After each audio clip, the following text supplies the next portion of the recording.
Synnyin sodan keskelle, jossa taisteltiin elämästä ja kuolemasta, mutta nyt taistelu tarkoittaa kilpailua ja sota tanssia.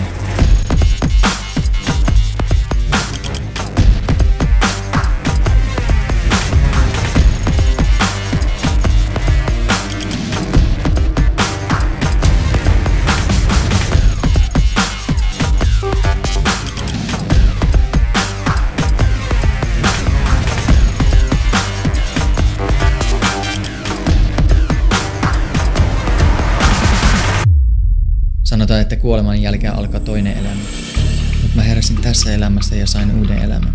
Mä haluan sen takaisin. Sehän oli ihan hullu.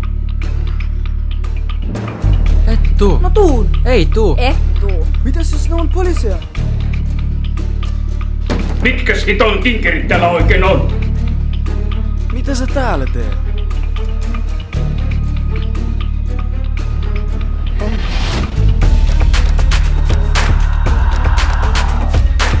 Ihmisillä on yhä asuttavana ainoastaan tämä yksi maapallo.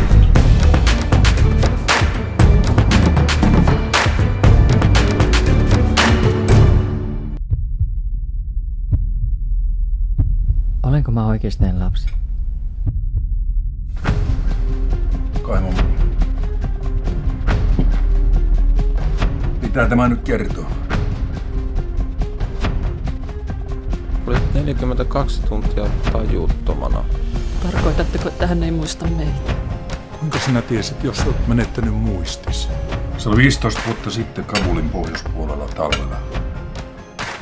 Granaatti oli osunut pieneen taloon ja pirstonut sen. Joskus mietin, olenko minä erilainen vai kaikki muut ympärilläni?